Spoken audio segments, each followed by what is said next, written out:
Okay, let's get into it. We've got quite a few things to get into today. I want to look at the wills, the moat. Just to let you know, with the moat, we're taking it to the next level. And in the moat, I'm going to be introducing the inserting the protector into the moat. So it'll now become really comprehensive. Although I have got another one coming out, which is going to be the moat and the castle. Which is even the next level up above that. Now I'm finding that we're getting a lot of questions around this sort of stuff. So I've set up a 14 module accreditation course for being a succession, asset protection and estate planning advisor, which will include both technical and also administrative, how to do the wills and how to use the moat and the castle, etc.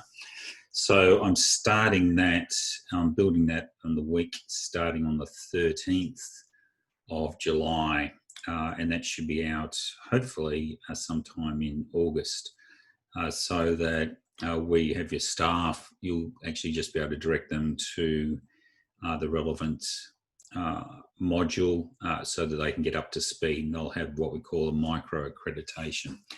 So we'll see how that goes, but feel free to ask me questions along the way.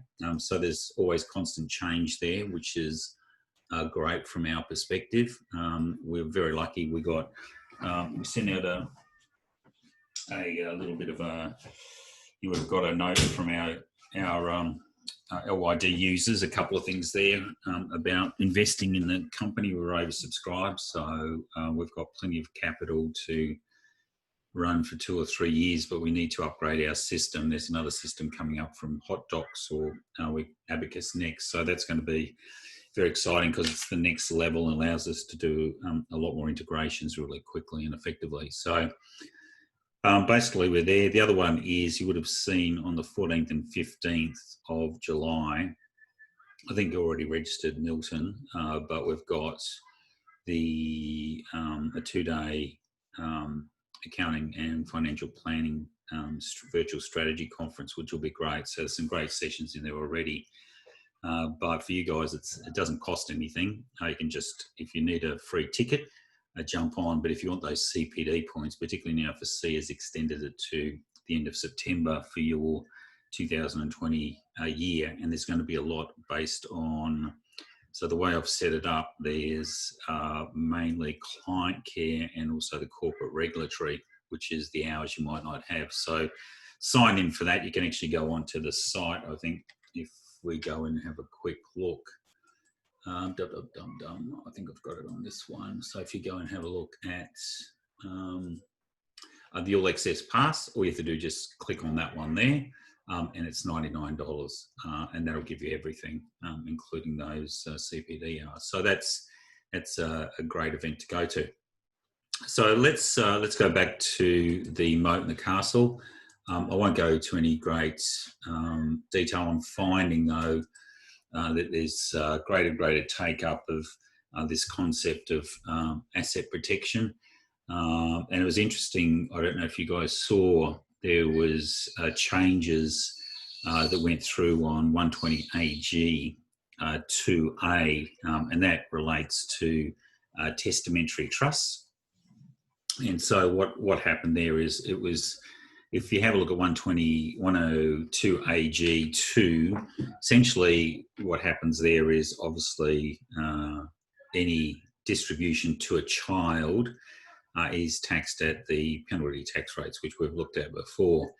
What transpires from there is that the amount that goes into from a will or can be transferred into a testamentary trust.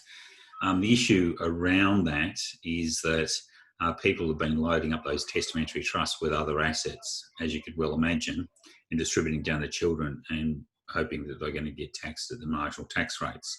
So they changed the law now, and the property has to be specifically from the estate and settled into the trust, which is interesting because there's been a couple of lawyers out and about saying, well, this is going to create problems for superannuation, unless it's specifically drafted properly in a will and all that. which is good for us because the SMSF Death Benefits Trust, which I discussed last Thursday, if you haven't seen that session, have a look at it. But in that SMSF Death Benefits Trust, I'm actually using its Section 102 AG2C, which is not impacted by these new laws, which is also a little bit different, because it means that if you could have done this the other way through that section, then perhaps you can do it through your SMSF Death Benefits Trust.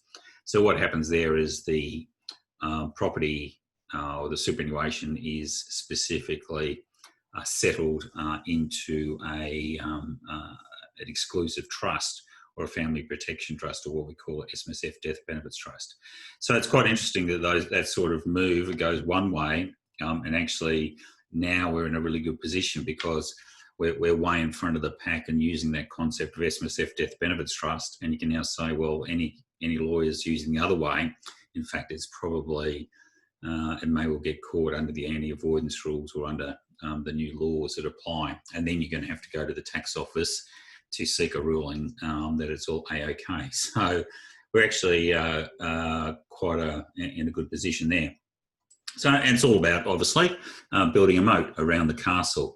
So we had a look, let's just go through, and you've seen all this before, typically our structuring, and we see this all the time around the family provisions claims. So ideally, we'd like to have, and this is where I'm going to go today, we've got our wills and our executors basically sitting over there, and we've built our moat around that.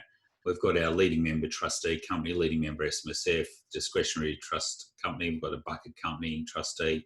And now what we're going to do is we're going to work into this family protection trust very shortly. So what I've got here is, John, you know this probably well and truly, and we've got Ken and Rose are equal shareholders, directors of Butchery Proprietary, and they're operating successful retail butcher shop, which is okay. They've got 2 adult children. Harry's in the 18-month relationship with Sally. I've got William, who's in the army, doesn't like Sally at all, which has got obviously a potential for conflict. They want to purchase the shop they lease and put it in SMSF, which is a great idea. They've got significant equity in their home with only 200k mortgage, so it's not a bad idea to even look at doing a related party loan in relation to the purchase of the shop. They've got old wills, which, I mean, if their kids are that old, it's just crazy if they're sitting on those old wills. But obviously, just typically what happens. So we want to prepare mirror wills. We did that, and I'm going to have a look at that going through. Shares in Butchery to pass to control from the survivor to Harry, who's obviously the one who's working with Sally. They're in the business, and then B2B ends to be signed once new SMSF is established with a corporate trustee. So we had a look at all of that sort of stuff. So let's bounce out of there. I'll go into the moat that we built for the occasion, and that should be up here if you can remember that. So this was the one we did last week, the KR moat, and so I'm just going to relaunch that so you can see what that is. So what I've got there is we've got a really good, strong suite of documents. So we've done the moat.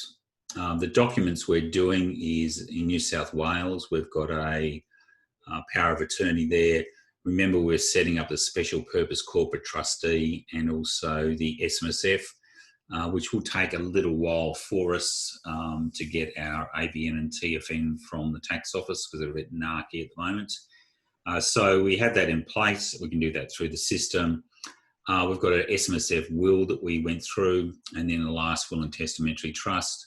And then effectively what we've got there is what we've got a client data capture. So just to remind you, so we set in place all our common parties, Rose, Butcher, Ken, Rose, William, Harry, and Butcher Proprietary Limited, which is the company name. So that's the company that we've got. So the enduring power of attorney was easy. We've got Ken that I've chosen. I've then got the attorney being Rose, the substitute attorney being Harry, obviously. because Harry, if something goes wrong, we want Harry to be in that position of running the business. In fact, the first discussion I would have is perhaps we may, instead of having substitute attorney, we might have Harry and Rose jointly, so that we could, in this place, we simply go, what we'll do is we'll have Wills there as the substitute, and then what I do is I add another, and so that would then be Harry. So that seems to me to be probably more in tune. And as I said, what you do is you get this document, you'll give it to the client, you start off each piece, send it over, and once you agree on the EPOA, then you've got an idea of how everything flows down for the rest of the documents. So you can go and say to the client, well, you know, if you just got Rose, if something happens, if Rose is not involved in the business, who's going to pay the bills? Who's going to, you know, liaise with all the relevant parties? And generally, if it's Harry's he's in that apprenticeship stage or he's working with his dad, it's probably best to have him up front. And then if Rose and Harry are indisposed, then you've got a last stop being William, which is not a bad idea. The problem with William is if he's in the army, he could be posted over to, you know, anywhere overseas, which then means it's very difficult because generally a lot of EPOA stuff, like if you're in MyGov, if you're in, you know, dealing with the banks, you actually need wet signatures, and it virtually is impossible. So that's a bit of word of warning. Another word of warning is also, I just face this myself, mum and dad, or dad was in a home, has been for a while. His EPOA went to mum and then went to the three boys, and then mum's EPOA went to dad and went to the three boys. Dad's lost his mental capacity, so mum's in a home and really just doesn't want to do any of that sort of stuff. So we ended up, and this is just crazy, we ended up selling the house. So I signed the contract. In fact, it was illegally because there should have been two of us signing. We needed a majority signature, enduring powers of attorney. It was just too hard at the time because that had to be done quickly. But then when we came round to registering all the EPOAs with the Land Titles Office in South Australia, it was a big balls up because one set of EPOAs for dad, all the EPOAs for dad were okay, but that was sort of not a big issue. But for mum, we had one set that didn't have one of my brothers signing, and then another one that the other one had signed but not dated. So you just got to be really careful about that one. It's best for us to keep control. This was from a lawyer who charged, you know, probably $800-900 for the whole process. So anyway, just go through here. We've got the substitute, the power of attorney here. This is in New South Wales. So we've got to act on behalf of the principal for the super funds. So if we're setting the super fund up, absolutely put that in place. We've got personal and financial matters, absolutely. Now, mind you, in this instance, we've got Rose, who's going to be inside the super fund as a member anyway. And it's probably not a bad idea to bring Harry in as a member anyway. So we're not going to really have to worry about the replacement trustee or the replacement director. But it's good. It's better to have than not have. Obviously, you could do anything personal, financial is okay. Also here where we've got alternate directors that Harry can potentially come in if something happens to both Rose and also Ken. Harry can come in and take control of the trustee company being the super fund, which happens anyway, so it's not a big issue. Again, the power, it doesn't, I don't understand why, given we've got a lot of financial stuff going on here, why you'd tick a medical practitioner considers a principal, because that's not the issue that we want. This one and this one, the alternate director and the replacement, is quite irrelevant to their compos mentis. It just happens as of right. So upon signing the document, do you want to revoke previous? Absolutely. And then get Tony Anamoulis to sign off on the EPOA. It's just a requirement under New South Wales law to get a solicitor sign off. So the attorney should act. We'll go jointly and severally. And then you've got a few extra little gifts here, which is straight out of it, which we looked at last week. So that's not a big issue, but you can cover those ones off with the client.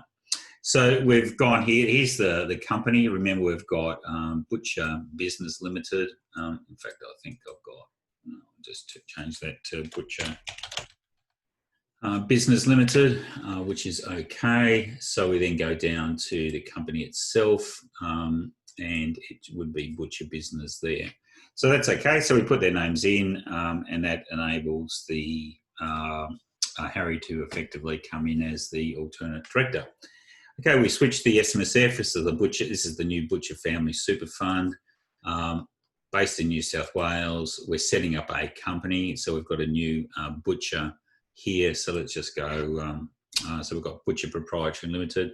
Probably wouldn't be allowed, so we'll have Butcher nominees that goes in there. So that's, once you do that, that's then sent off to ASIC, and we get the ACN coming back.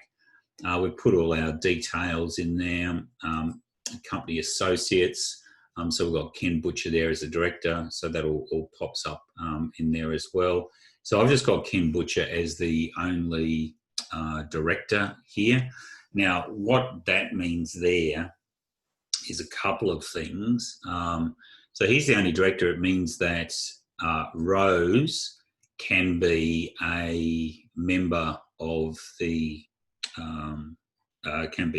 fund, but doesn't need to be a director. So it's not a bad idea, particularly if you're using leader member, to consolidate everything into Ken. Now, if we're bringing Harry in, it might be worthwhile adding another associate, being Harry as a director. But that's an issue that you'd have to sit down and discuss with a client. But here we've got it consolidated, all the power just into Ken. Rose is out of it, but that's okay, provided, of course, remember, we've got that enduring power of attorney for Rose, and that one should have that box ticked, so that Ken can act on the behalf. In the same way, if Harry comes in, Harry can give Dad the EPOA. And I would strongly advise that, definitely, that Harry and Wills both have an enduring power of attorney. And you want to make sure that that's pretty tight, particularly if you've got a girlfriend there. There's a bit of an issue in the family. Share allocation, we do which is just non-dividend paying. It's treated as special. So we only need, I've put in 100 shares there, which is probably pretty stock standard that I use there. So Ken's the only shareholder. In the event that he passes away or resigns, or becomes divorced and moves out, then the next leading member comes in. And I think we've got that down there as max, but it's up to you. So we've got the chairperson, members' consent, all of that sort of stuff, directors' meeting, and then we've got the minutes. Do you want to make change to standard minutes? No. And then we've got the leading member, SMSF. So we already know what the corporate trustee is. It's not Butcher Business. It's actually just going to be Butcher Nominees. So what I should have done is put up here as a common party, Butcher Nominees. So, and you can go back and insert the common party in if you want a little bit later on. So if I go down here, company details, one of the things is I don't know the ACN at this stage. So I can always come back and put that in a little bit later on. So that's okay. So that's basically going to be TBA, or to be advised. So I'll just leave it 0000 until the company comes back. And that's, oops, sorry, I think I've got no, that's the right one. So it should be Butcher Nominees. And then, so that's it. So there's none. So you've got to put it in, otherwise it defaults to that all the time. Okay, so we go down the SMSF will, which is Ken Butcher. We're doing it for. We tick all of those always yes. So what happens here? Do you want to revoke early nominations? Yes. Do you want reversion pension to take precedence? Yes. Doesn't mean we want to appoint the executor as a placement trustee. So that's a corollary of that. So we had to look at what happens with the EPOA. So it's exactly the same that happens in terms of death.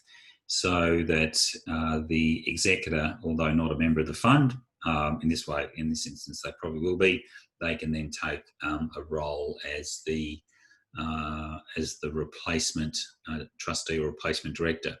And the important thing is, if you're using our corporate trustee, which you've done up here, then effectively the only people who can vote on death benefits is the executor, who's now the replacement trustee, so that stops any of the fights, etc.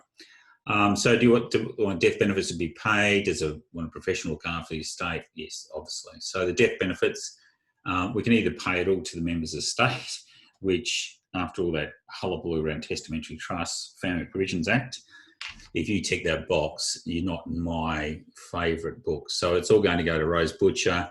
She gets all the superannuation interests. In the event the beneficiary is not alive, the succeeding beneficiary is Harry Butcher.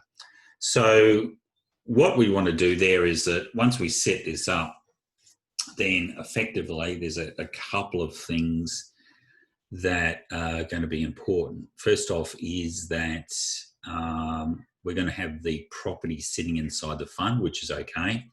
But then what we need to do is with Rose, so we've got all the superannuation interests that are sitting in there, including any interest you have in the butcher shop, which is sitting in there. So there might be a bit, but what we need to do is Rose would then take a pension from the fund on his death. Obviously, they haven't retired yet. And then backing that pension would be the butcher shop, which Harry would run through. Really, it should be run through the company or the family trust. So in the event the beneficiary is not alive, the succeeding beneficiary is Harry Butcher. Now, in that instance, let's say both Rose and Ken both die, then that obviously, if it all goes to Harry, who's a dependent under the SIS Act, effectively what we'd have to do with Harry there is he can't take a pension because obviously he's over age 25 or over age 18. So what we would do there is that would have to pass out, but we'd pass it out through an SMSF Death Benefits Trust, which is contemplated, again, subject to your advice, in the SMSF will. So that's not a bad one. Now, if neither are alive, then it goes into their estate or a SMSF Death Benefits Trust. So by that stage, it's going to be up to wills to make a decision on that one. So I feel sorry for poor old... I feel a bit sorry for poor old Sally there. She's probably going to get caught out. Now, what we've done is we've passed the butcher shop, etc., everything, but then the remainder of any superannuation interest, excluding the butcher shop, goes to William and then Harry and the same sort of thing. Nominated professional, it's really important to put your names in there. So, for example, John Gowing or Milton, we put it all in there, normal partner fees. Because what that does is this effectively SMSF will as a contract between the member and also the trustee of the fund. So it's a standard contract. If there's a breach, it's actually governed by the SIS Act, and as a consequence of that, it's just a much better position to be in. We've got the meeting, which is A-OK. Again, he's the only one there. We could, as I said, if we've got Harry in there, he may well be the director, but that's up to you. We've got is there a life interest for the butcher shop? No, because it's not. That's in the SMSF. So really the only major assets we've got outside of this is going to be the company or the shares. So let's go down. We've got the executor being Rose, and then we've got Harry. We might actually want to make, here I might add another. So I'll make Harry the joint executor. The successor executor, I'll just simply change back to wills. Second successor executor, let's say that we've got none there, so that's quite a good one. Specific gifts, we've got there all shares in Butcher Business Proprietary Limited are to go to Rose, which is fine. Do you want to go into a testamentary trust? Well, it's not really for her, so we just go no. Now, so that's okay. Social media accounts, so there's probably not, but we'll leave those to Harry in case there is. So there might be a brilliant TikTok for the butcher. Principal beneficiary, obviously we've got Rose there, 100% goes to secondary beneficiary, no testamentary trust. Secondary beneficiary is Harry. And then if he's not alive, it goes to the tertiary. Do you want to go to testamentary trust? We'll go no at this stage.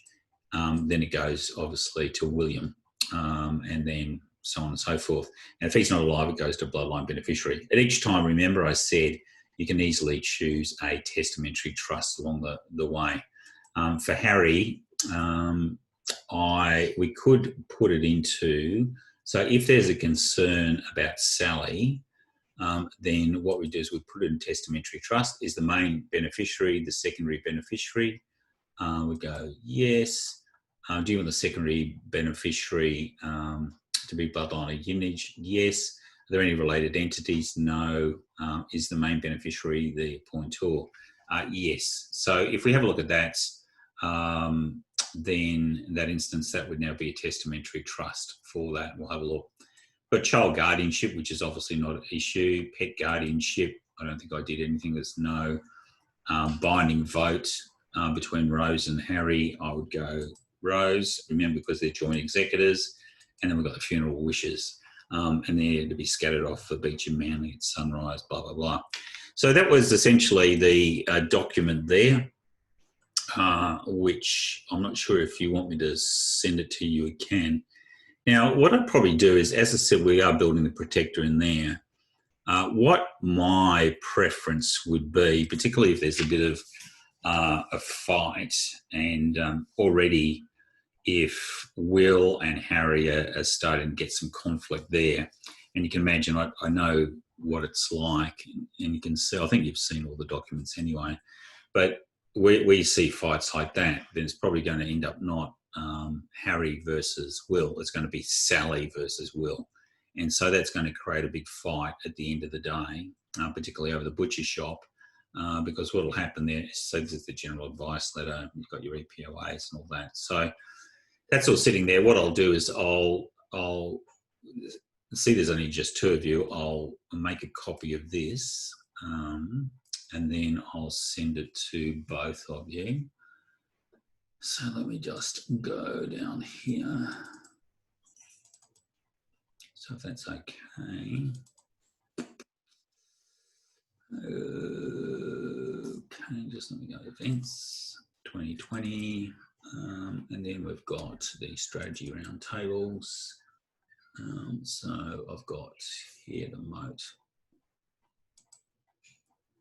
Okay, so I've got that one there and I'll send that to both of you guys. In fact, I'll send it now while I've got here. So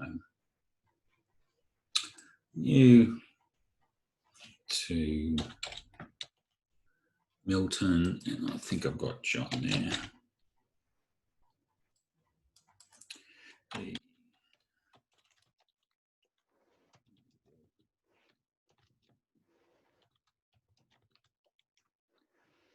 So that way you can go through and have a look, and it'd be nice if you could actually have a look and go through it in detail. If you find any typos or any issues like that, it'd be great. Let me just check.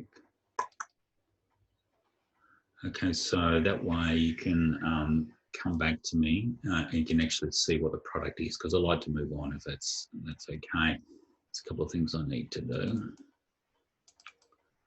So that's the strategy round table. There's the wills and there's the Moat. Okay, so we've got that there.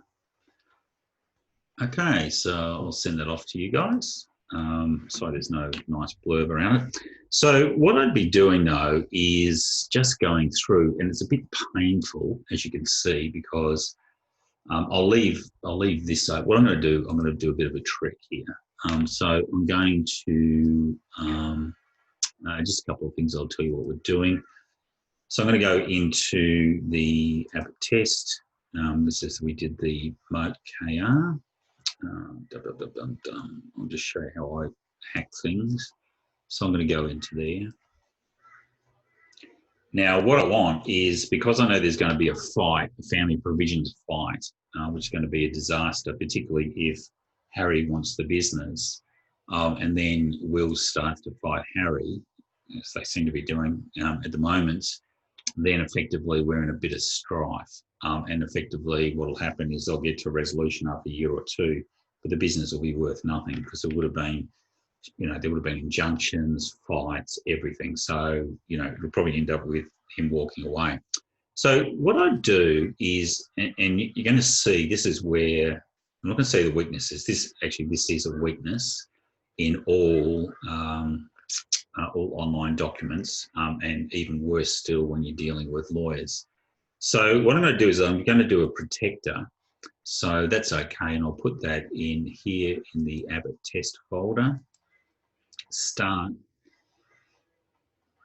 And I'm going to call this the Rose Butcher protector. So what I'm doing is all the super is okay, remember? So because all the super, nothing's going to go through the estate. It's all going to go down to those SMSF death benefits trusts. So we're making sure that it keeps out of there. The actual butcher shop itself, which I fully agree should be sitting inside the fund, just won't even go anywhere near the estate. So then we've got the business itself per se. So we've got all our common parties. So the current shareholders, if we have a look at it, are going to be Ken Rose. I think I had that from Street, Fairlight, New South Wales. And if you can see this is just painful. Whereas if I had the protector already built into the Moat, imagine how quickly it's going to take to build it, which is where we're going to. Now I'm going to add another one. So I've got Ken and, what's the name? So there you go. See, Grant's memory is a bit shot. So I'm looking at common parties. I've got Ken off, obviously, silly me. Ken and Rose. So I'll go down and it should be Rose Butcher.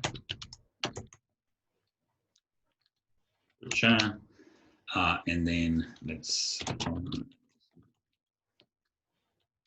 Street Fairlight. This one 295. So that's okay. Let me just go back. It's Ken Butcher. Get rid of Rose. So that's easy. So they're the major parties. I would also have, the other one there, I'm going to add another at the end of Rose. So I'll just put it here. Add another. I've got a trust here. I could build a trust in this document set if I wanted, but I'm going to assume that I've already got this. So I've got the Abbott-Family Protection Trust. The trustee is a company, so we'd use these PTY Limited. Remember, I've got then back again. Smith Street, Fairlight, New South Wales 2095. How many directors? We'll just leave it as, actually I might put in 2 there. Oh no, I'll do 1. Remember, I only had 1. So that is in the Butcher is in there as the main one. So we then go next. Now, all we have to do is, would you like to establish trust? I could have gone yes, but I've just said, look, no, and that would be a family protection trust. So much the same as in the Moat, and you'll see this is going to add another layer to the Moat. But I need a solvency certificate, deed of gift, promissory note, loan agreement, mortgage deed. I won't do personal guarantee, I don't really need it. So I haven't got the name of the accountant, so let's just put in there John Gowing, Superstar Accountants, and then we'll just go, we've got 10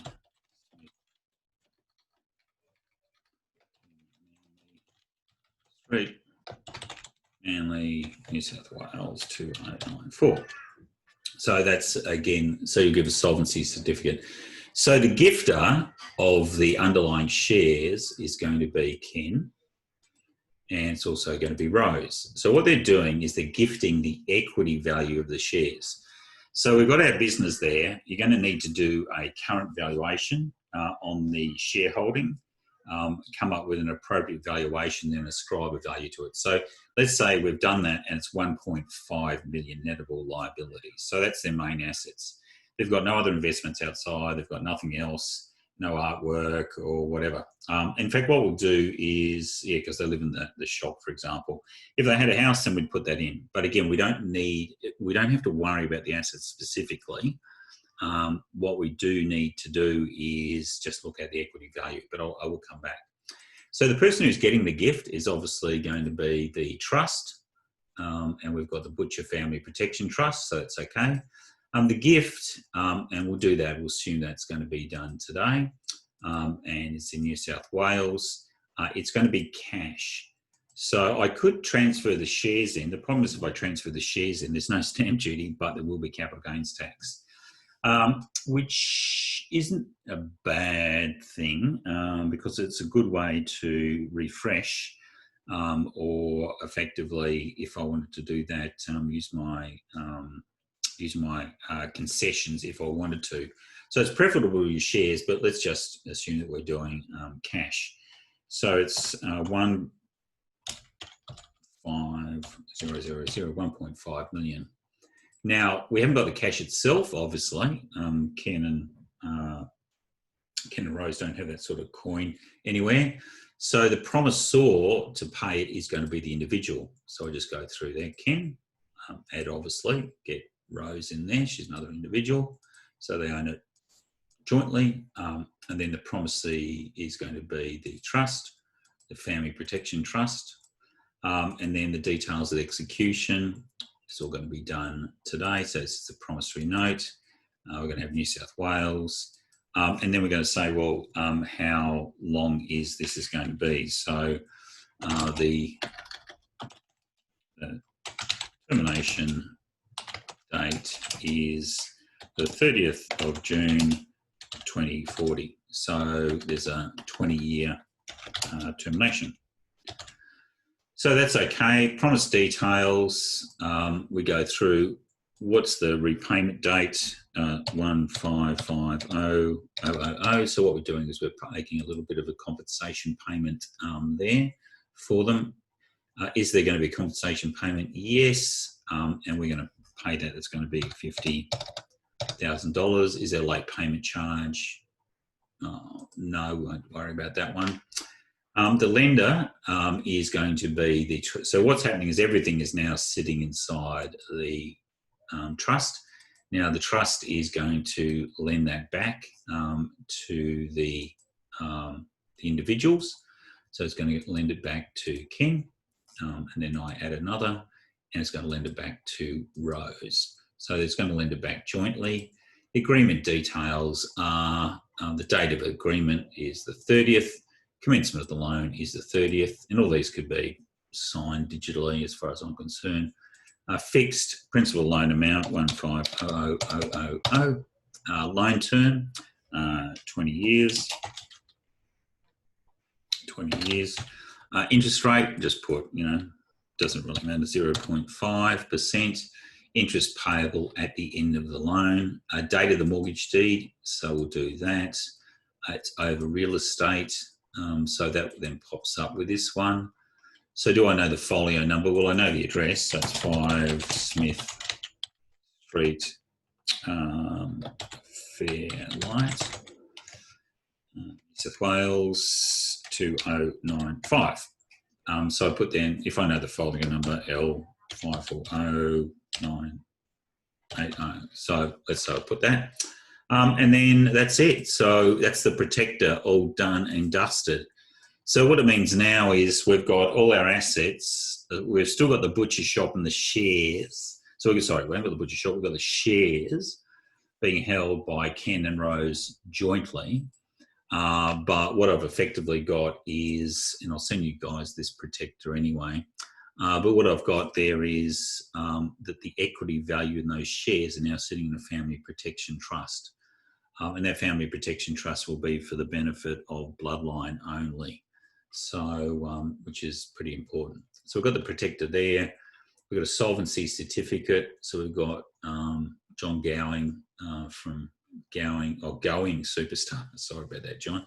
And they signing off that there's enough in the gift. There's the deed of gift there.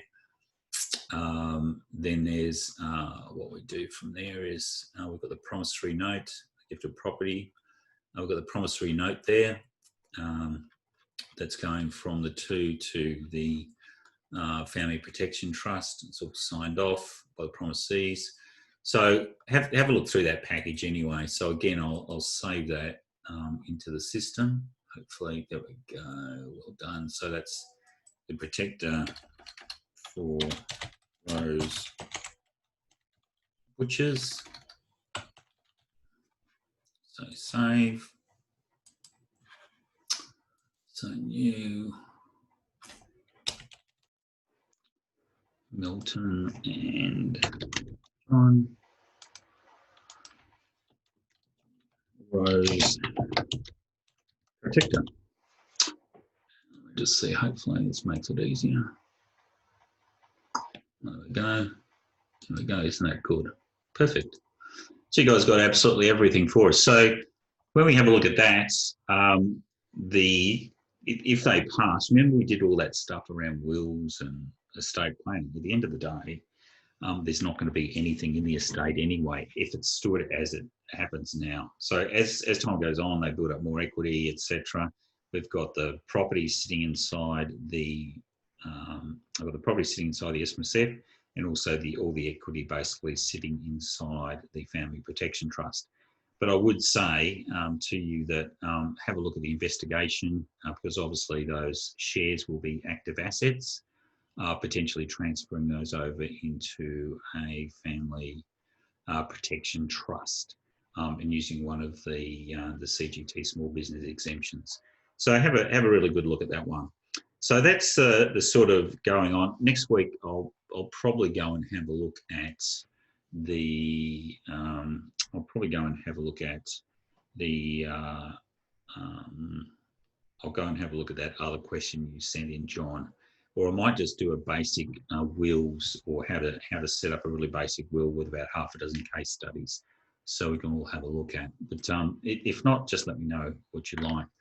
What I'm going to do now, just a quick contribution suspense account. This is just for me personally, if you don't mind, so you can jump off or indulge me. So a couple of things is what I want to do at the moment. So I need to do a contribution suspense. We're now getting so many documents. I find the best way to do it is just simply go in there. So contribution suspense account. I can do it on there for the member. So I'm going to do this in the Abbott test. I'll actually start a new folder. I'll add a new folder. I love SMSF. Super fun. So that's for me. Okay, so I'm going to save the folder. I'm going to start. So I have to select the folder. So I've got to go down to I love SMSF. I seriously need to work into this one. HIJK. So put that in, start, and I've got a contribution suspense account, which will start off. So that'll open up that, and I'll cover you. I'll cover what I'm doing. So I've got my superannuation fund. So that's I love SMSF super fund. And I'm going to do Abbott-Family logo. Okay, so the superannuation fund is I love SMSF super fund. Is there more than one member? Nope. What's the full name of the member? Grantley Giles Abbott. The trustee is a company. So that's Abbott Pty Limited. I think it's Abbott. I'm positive it's Abbott. And I'm not sure what the ACN. I'll have to come back and fix that up later on today. So that's obviously the first thing. 30 Anchorage Circuit. This goes 30 Anchorage Circuit. So between waters. It's Queensland, and that is 4564. It's a sole director. Grant Giles Abbott. Okay, so the trustee meeting is obviously today. I attended. Select the meeting address is here because you guys have just heard me. So the contributor is me personally. So it's not my business, it's just me. So remember, I can get a personal tax deduction anyway, so which is essentially what I'm doing. Okay, again, 30 encourage circuit. Orders, Queensland, 564. Okay, so we've set it up. We've got our super fund, we've got our trustee, we've got an individual. I could have made it an employer, I could do it, and you can do it on behalf of a number of employees if you want. So the contribution, so when am I doing that? Obviously 30 June. When's the date of the intended contribution? 30 June. What's the contribution amount? $200,000 I'm going to be putting in there.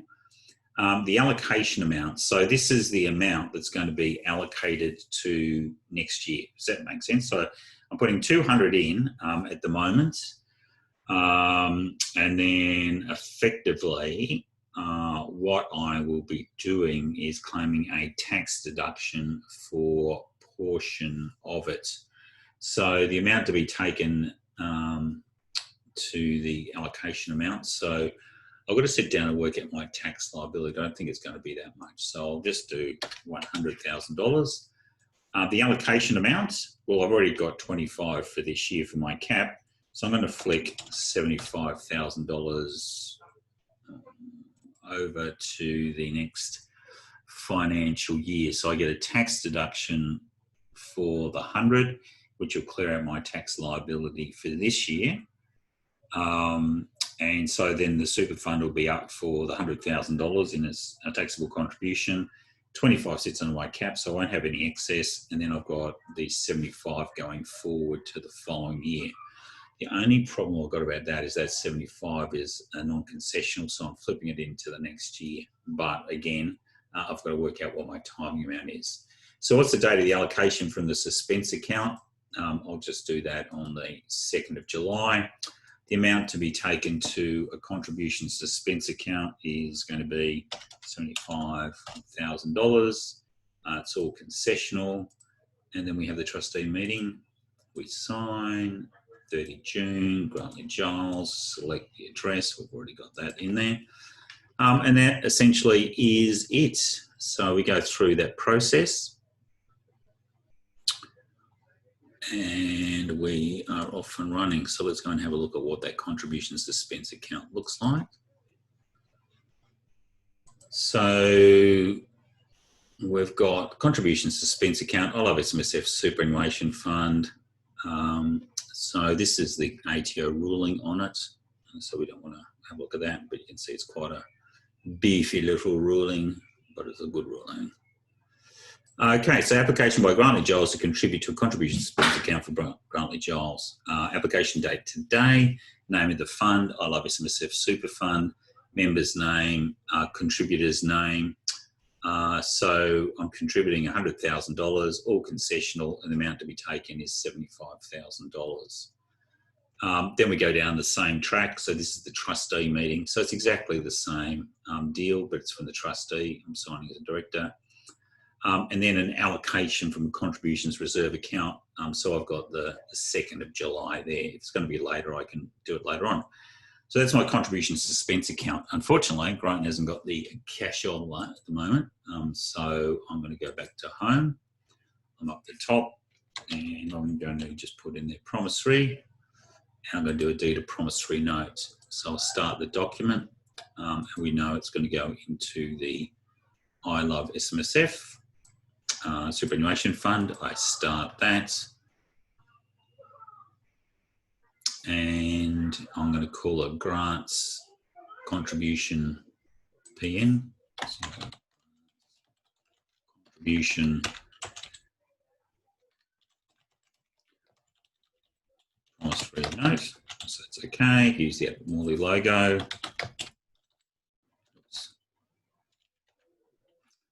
Promissor is going to be me, individual. So it's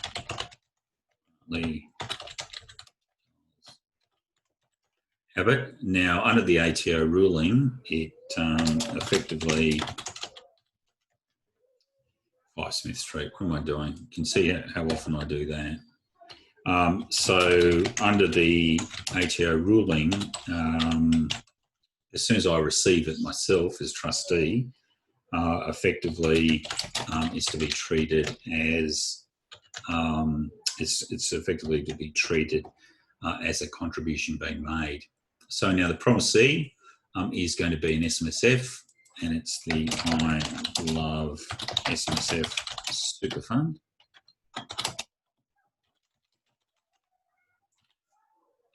It's a company, and that's, as I said, Abbott. I'm going to have to find out my ACN, but I'll put that in a little bit later on. Okay, so again, 30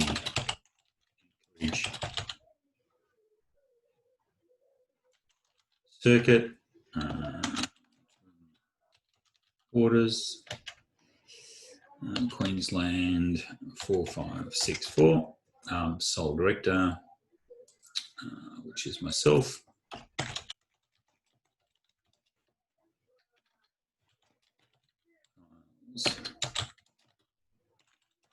Abbott. And then we go to the execution. So when it's going to be executed is obviously today. We're going to use Queensland laws. It's going to be on demand, which is important. So if the recipient is trustee of the super fund, then insert on demand. Promise details, $100,000. Will they pay payment? No, and that's it. So that's my promissory note. So effectively, I'll just have a quick look at that one. And that'll pop up. So it's pretty exciting. I mean, it's not the first time I've done this. I've had to do this a few times. Making promises with not much cash. Deed of promissory note between Grantley Giles and the trustee for the superannuation fund. And then just I, Grantley Giles, promisee, Grantley Giles is director of blah, blah, blah, blah. Repay the money. So promise to pay, it's $100,000 on the termination date being on demand. And then it's Queensland, and then just sign it, and that's it. So that's as simple as you get for money going into a contribution suspense account. Very simple, but also very, very powerful. Ideally, I'd have that fully automated. So that will happen a little bit later on. But if there's no further questions, on Thursday, we will be releasing our deed of loan forgiveness. So, yep. Just a couple of things I'm a little not sure about. You're making a personal contribution of $100,000. Correct. So you'll get a $25,000 deduction. No, 100,000. Sorry? Now you get a $100,000 deduction. So it depends. I thought it was an employer was the only person that could make the 100,000, anything over 25. No, anyone can. It's going to be, but remember, you're going to have to lodge as a Section 290. I'll just let me get the legislation for you, Milton, just so we can go through. It's better to have a look at the legislation rather than listening to me. Fine. So, what did I do it? I had it here, the documents. I really didn't know that. Well, there you go. That's why you pay me. That's why you pay me big bucks for. Yeah, that's right. Not really. You haven't sent me through the tax invoice yet either. Oh shit! I meant to do that. So you're saying that you get $100,000 deduction this year, right? Yep. So the way it works is if I just go down to Section 290. 160, I think. Okay, here we go. So let's go through the process. So you can see that on the screen, deducting personal contributions. Yeah. Okay, so you can deduct a contribution you make to a superannuation fund for the purpose of providing super benefits for yourself, regardless whether the benefits are payable to your assist dependents if you die. So don't worry. Yep. However, you've got to meet all these conditions. So Yep. First condition is you can deduct the contribution in which you made the contribution. So the contribution there is that promissory note. Are you comfortable with that one? Yep. So that's okay. So conditions for deduction. If the contribution is made to a super fund, the fund must be a complying fund. So that's okay. Yep. Contribution must not be a contribution kind of the regulations, which is not an issue. Yep. In determining whether, don't worry about that, the Commissioner may publish, it doesn't matter, age-related. If you're under age 18 at the end of the income year, it's got to be from carrying on a business, so you can actually get a deduction for minors if you want. Obviously not a downsizer, recontribution under home super. Now, 291.70. To deduct a contribution or a part of the contribution, so you know the 100 I just made, I don't know what I'm going to claim as a deduction yet because I don't know my tax liability. So I'm putting it up rather than down. Does that make sense? Yep. So, but I do know it's over 25. So to deduct the contribution as part of the contribution, you must give to the trustee of the fund a valid notice, and the notice must be given if you've lodged your income tax return for the income year in which the contribution was made.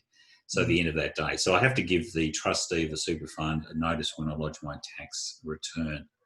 And that's it. And so then what happens is it's fully deductible this year. I then go down to obviously 295.160. And sorry, I'm just jumping there. 291.5160. Assessable income includes contributions or payments made to a fund. So assessable income is a contribution to provide super benefits for someone else, which is not the case. No. Not complying. Someone else. Okay, so it's going down further actually. Sorry. Let's go down here. Okay. So if we have a look at it, it's 295.190. Assessable income includes amounts as set out in this table. A contribution made to a compliant super fund and covered by a valid acknowledged notice given under 170, which we saw. So it becomes assessable. But what I'm doing is of the 100, I don't know how much I'm going to get as a deduction, but I do know that it's going to be more than 25. So I'm keeping 25 this year, and then I'm going to flip 75 over into a suspense account for next year. And then the amount that's actually going to be concessional, I'll have to determine at that point in time. Rating back to this year. Does that make sense? No, not quite. So you're going to get a personal tax deduction. So let's say that I need a $100,000 deduction this year. Yeah, that's fine. So I've put that in. You've just seen me do all that. And then what will happen now is I've $25,000 of that $100,000 promissory note will be credited in my account, member's account, as at 30 June. The other $75,000 in the super fund, yes. Yeah, that's right. Okay. And then in the other $75,000 goes into the contribution suspense account I just did for the I Love SMSF. That's right. And then that's going to be allocated on the 2nd of July.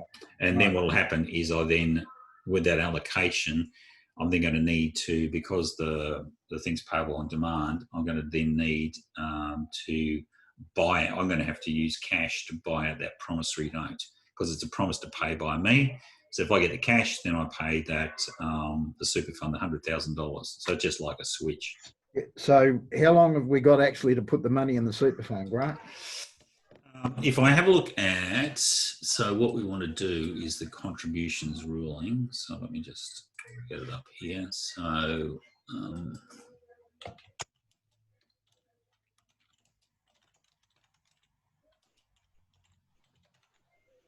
okay, so that's 2009/2. Let's just go down there.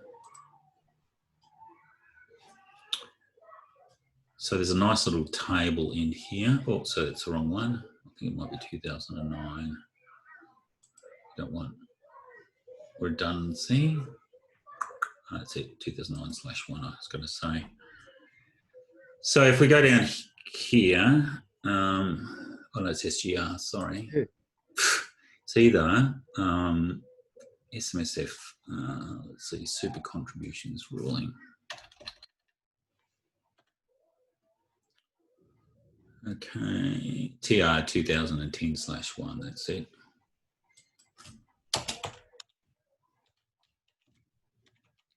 Thought it was, but anyway. Okay, so let's get this one up. It's still SGC. No, it's not. No, Sorry. it's TR, yeah. So this is actually the PDF. So opening in a minute. See, this should just come up.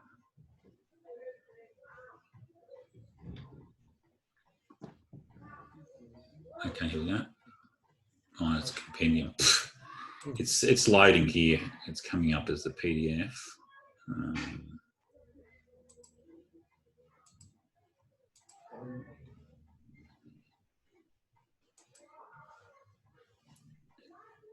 don't know why we're going. I don't know why my thing's so slow. The NBN. I know it's getting really bad at the moment, so I don't know what it's like where you are, but I've just had huge amounts of problems. In fact, I'm very lucky that we've got such clarity here anyway, because this isn't a big, it's not a huge PDF. What's 61 pages, which should be nothing. The NBN. There you go. It's all connected. It's all okay. Come on. Here we go.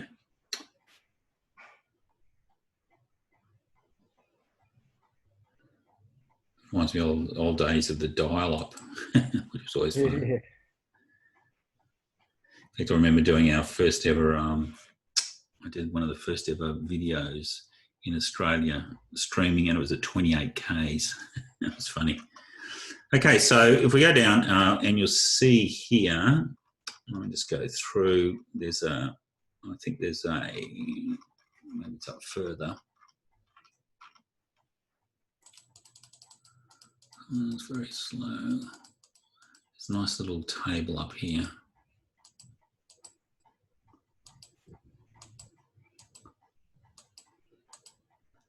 Maybe it's, there we go. So a related party is maker, me, issuing a promissory note payable on a future date at face value to the superannuation provider. The note is paid with cash or its electronic equivalent.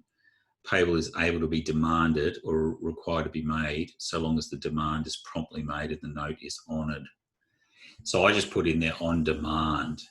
So if we have a look at here, so the good thing about it anyway is commissioners talking about it, so it's not a big issue. So payment of a personal cheque or a related party promissory note will be taken to have been demanded promptly if payment is demanded within a few business days. So what that would be, I don't think you'd be able to go like 2 or 3 months on that one. Where it is clear to the Commissioner that the payment has not been promptly sought on a personal cheque or related party promissory note, the contribution will, in the absence of extenuating circumstances, be taken to be made when a payment of cash actually occurs. So the difference between there is when we do a promissory note, it's actually going to be at the time that the trustee receives it, as I said before. So we've just got to be careful that it is on demand and that we are going to pay. I don't think it's going to be 3 months, but it's going to be pretty close to 30 June. So you really reckon it's going to be paid on the 1st of July? Oh, no, I'd say like a week or 2. I think it's fine. Mm-hmm. Yeah, but that'll be okay. But I don't think you're going to get 3 months out of it. Otherwise, you might be, he says it within a few business days, whatever that is. The original ruling didn't have that, so obviously he's upped his ante on that one. Yeah, it's a few business days sort of like means 2 or 3 to me, but anyway. Yeah, I know. So, well, you're an auditor, so that's what it's all about.